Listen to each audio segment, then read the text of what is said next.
On this edition of Shelby This Week, we talked to the police department about their new system to map out crime in the area. Learn how you can utilize and access this tool to keep your family safe. The fire department took to the water to practice and learn life-saving skills. And 2018 brings us so much closer to seeing the completion of Amazon. We take you to the construction site and get a look at how progress is being made. We have all this and more headed your way on Shelby This Week.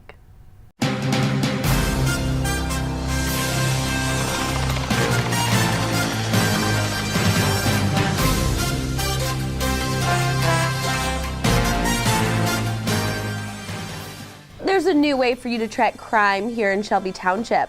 The system has officially launched, allowing you to stay aware of what's going on in your community. Here's Courtney Bennett. With a click of a button, the Shelby Township Police Department has made it easier for you to track crimes in your community right here in Shelby Township. And not only does this system allow you to see what's going on here, but in communities all across the United States. In 2017, I met with Sergeant Jeff Walsh and asked him to kind of research our options out there and see what we could do to provide the best crime data, crime analysis to both our citizens and the department as well. After doing research, Sergeant Walsh found crime mapping to be the best option for the department and residents. Sergeant Walsh looked at everything. There's a litany of things. Interface is super easy. It's super simple to use. It allows both the citizens and us to set alerts, set crime data, distance around your homes. It's a national product, which it allows us to search and citizens, the user to search nationally. You can search police departments, anyone that belongs to this product, you can see real time what is going on in that area. So ease of use, transparency, you can get real time data. It's cost beneficial to us. And then lastly, it updates every 24 hours. An informed community is a safe community. You know, they can track real time what's going on, you know, so they can make good decisions about where they're going, what they're doing, and when they're doing it. So it's a tool that we want to provide to our residents, empower them to make great decisions. So this is just one of those things that we're giving back. You know, they can see what's going on. We're very fortunate. We've been rated one of the safest cities in America for the past couple of years. So we want people to understand what is going on a daily basis. Using the system is easy. Just go to the Shelby Township Police Department website. On the left-hand side, click on Crime Mapping. Then you will find a link which will take you directly to the Crime Mapping website. Begin searching for reported crimes in your area and stay up to date with what is happening in the community. For Shelby This Week, I'm Courtney Bennett. And it'll show you everything in that search area that has happened. The Shelby Township Fire Department took to the water to practice techniques. Kyle Warsbach takes a look at how this training is essential in saving lives. The Shelby Township Fire Department conducted an ice diving training last week on Heritage Lake. I talked to Jeremy Verbick about how they simulate an ice diving rescue. We're simulating that a victim has fallen through the ice. We need to get out to where they fell through. Most of the time we can't make it all the way out because we've got more equipment and we weigh more. So we simulate by entering in through a hole, going underneath the ice, swimming under the ice shelf, and making it out to the hole where the victim fell through. At that point, we'll search for the victim, recover the victim, and we'll bring them back through the system that we've set up to send the diver out. A whole different kind of training was in order because ice diving is far different from regular diving. Ice diving is more dangerous because there's typically one way in and one way out. Where typical diving is you can come right up to the surface no matter where you are. You can't come out when there's 8 inches of ice above your head. So it is more dangerous, so we have to do even more safety standards to make sure that we can get our own guys back safely and we go home at the end of the night. It's one of the most dangerous things that we can do in this field, so we have to stay current, we have to stay up to date, and we have to stay proficient at it. The main part of their goal? To perform a rescue as quickly as possible. Under ideal conditions, we can deploy our dive team, reach the victim, and recover them within 10 to 15 minutes. Depending on ice conditions, depending on weather conditions, how far they're out, everyone's going to be different. Now, fortunately, they have not needed to rescue anyone from the ice yet this winter, but they will be ready in case an incident occurs. For Shelby This Week, I'm Kyle Warzebach. Happy birthday to Macomb County. Macomb County kicked off its birthday celebration with a party. With more than 100 in attendance, this kickoff celebration marks the beginning of several upcoming county-wide events meant to mark the bicentennial. Macomb County Executive Mark Hackle talked about the importance of the celebration. I think just a chance to have a better understanding of, where we've come from as a county and how well we're positioned right now and how important we are to, the economy of the state of Michigan. We fit extremely well into the region. There's a reason why we are here and the growth that took place because of the auto industry. But we're in a great position here and there's a lot of good things that are happening. So it's interesting to see where we've come, how we've gotten where we're at. No different than you if you have a birthday. You stop and you look back at some of the pictures, that when you were a kid, your high school pictures and some of the relationships, and you wonder how you got to where you're at, but then you look back at some of your background and your upbringing and some of the opportunities that came your way and some of the things you capitalized on, so you most often feel better about yourself, when you look back in time to kind of see where you're at. And then it kind of helps you refocus to think about where you can go. Plaques and certificates were handed out on behalf of lawmakers and local societies in Macomb County. And no party is complete without birthday cards. Local elementary school students made cards for the county in celebration of 200 years. And again, this is just the beginning. Many events will be held throughout the year. You can see the full list by visiting macomb200.macomb.gov.org. Amazon is coming to Shelby Township. Construction has begun at 23 Mile and Mound Road. When completed, the new facility will employ hundreds of people. Progress is moving at a good rate, and the cold Michigan weather isn't stopping workers from continuing construction of the warehouse. As you can see behind me, the Amazon building is going up in lightning speed. 60,000 square feet of structure, steel structure, actually was erected a couple days ago. Didn't take very long. And now the next step is to put the panels up, the skin of the building, and that'll go up sometime after January 22nd. And that'll probably take him through March. And then sometime in April, the exterior of the building will be finished. In between April and August, they'll be working on the inside, putting up the racks, the slabs, and bringing in an inventory. Everything should be done by Labor Day in September.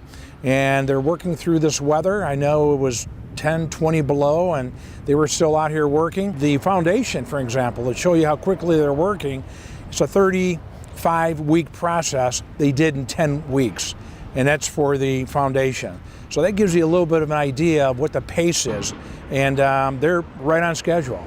I'm happy to report that everything's going well, and by Labor Day or sometime thereafter, Amazon will be open for business here in Shelby Township.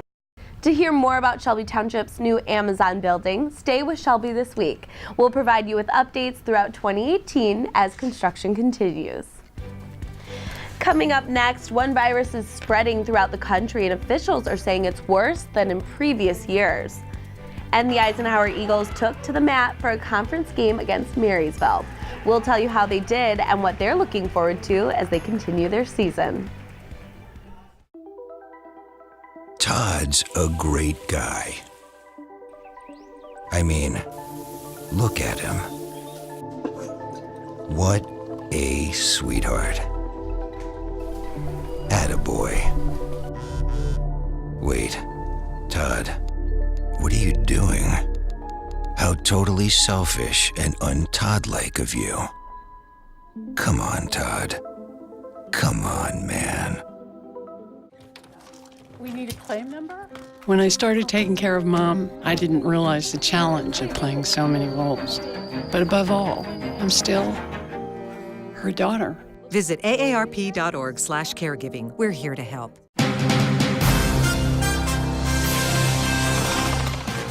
It's officially flu season, and the Centers for Disease Control and Prevention announced this flu is an epidemic. The widespread disease has hit the United States hard. According to the CDC, 20 children have died. Flu hospitalizations have doubled in the last week as well. Officials say this is the peak time for the flu, and it's more active than previous years. Even though this is considered peak time, there are still about 13 weeks left in what's termed as flu season. The most vulnerable people during this time are the elderly and children. It's important to take precautions to make sure you and your family are safe during this epidemic. Officials say the best way to keep the virus away is wash your hands frequently and get a flu shot if you haven't already. If you're feeling sick, be sure to seek treatment. One Utica Community Schools graduate has found success sailing his way to the top. Robert Kleinschmidt is a 2002 graduate of Utica High School and the Utica Center for Mathematics, Science, and Technology. He was a member of a New Zealand team which won America's Cup. According to his LinkedIn profile, he served the team as appendage design coordinator, which allowed him to design, engineer, and develop the race-winning appendages. Kleinschmidt received a degree from Webb Institute in New York in naval architecture and marine engineering. Emirates Team New Zealand took home the cup after 14 years of competition. The Eisenhower Wrestling team went head-to-head on the mat against Marysville High School. The conference match brought strong contenders on both sides. This season is far from over for the Eagles, so here's Robert Gambrell with more. The Eisenhower Eagles were trying to defend their home turf as they take on Marysville in a conference match. Here are a few highlights and some takedowns from this match.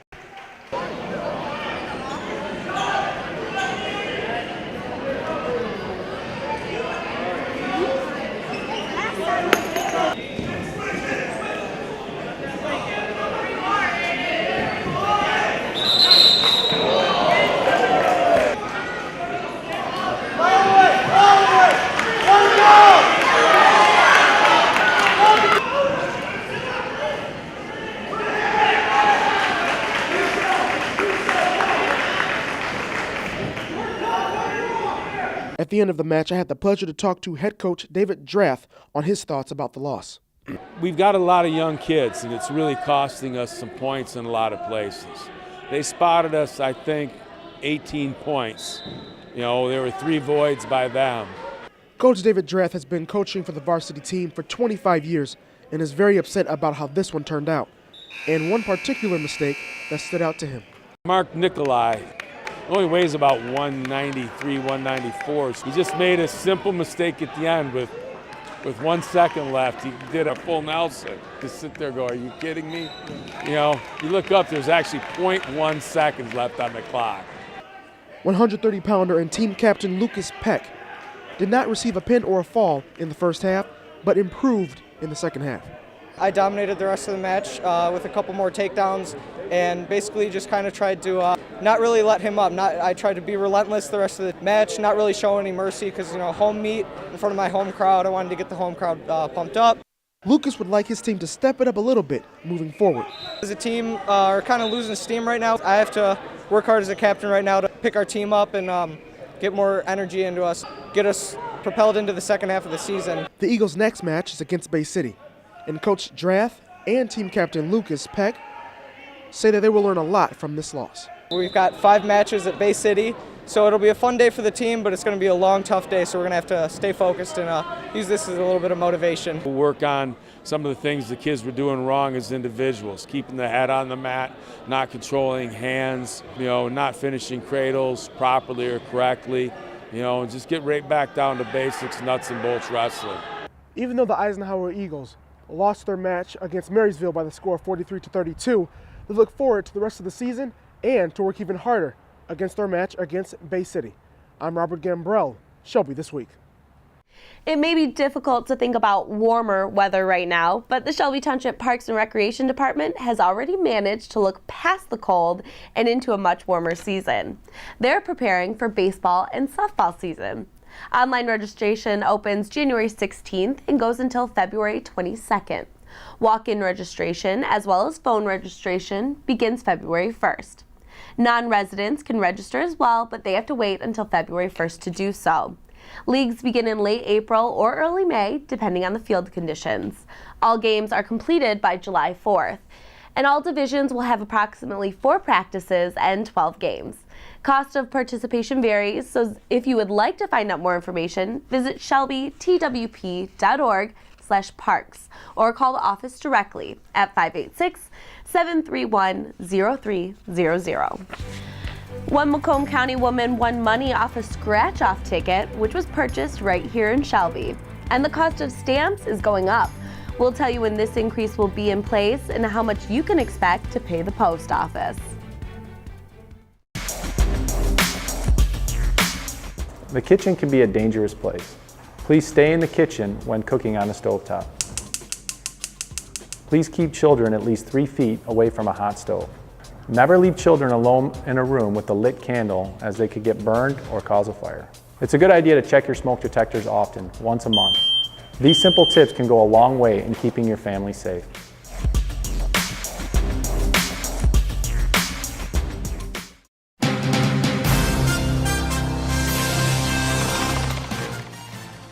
A Macomb County woman won big on a lottery ticket. Every year for Christmas, she and her family exchange scratch-off lottery tickets, and this year, her gifted ticket ended up being a winner. Her Holiday Gem scratch-off lottery ticket offers a grand prize of $500,000. The ticket was bought right here in Shelby at Piccolo's Party Store on 23 Mile Road. She chose to remain anonymous, but told the Michigan Lottery that she was surprised she won so much money. The cost of stamps is increasing. The United States Postal Service has decided to increase the price starting January 21st. The new rate will be a 1-cent increase in the price of first-class mail forever stamps from 49 cents to 50 cents. Postcard stamps as well as metered letters will also have a 1-cent increase as well. The increase will affect shipping services, and to see a complete breakdown of prices, visit USPS.com. The Detroit Zoo has gained another animal to care for. Named Mr. America, the rescued bald eagle has found a forever home at the zoo. Mr. America is a 6-pound bird from Indiana and is about 5 or 6 years old. The bird has damaged his wing from apparently flying into a power line, and the wing had to be amputated. He was rescued by an Indiana rehabber and eventually brought here to Michigan to live out his life at the zoo. He joins another rescued bald eagle named Flash. Their habitat is called the American Grasslands and overlooks Pearson Lake. Since both birds have wing injuries, they were unable to be released back into the wild. Scott Carter, who serves as the Chief Life Sciences Officer for the Detroit Zoological Society, said, "We're happy to offer sanctuary to another rescued, non-releasable eagle and provide him expert care and a great place to live." And that's all for this edition of Shelby This Week. Remember, you can catch us all the time online or on Facebook. Just search Shelby TV. And since we can't beat the winter weather, let's join it. We'll leave you now with some winter scenes. Enjoy, and thanks for watching.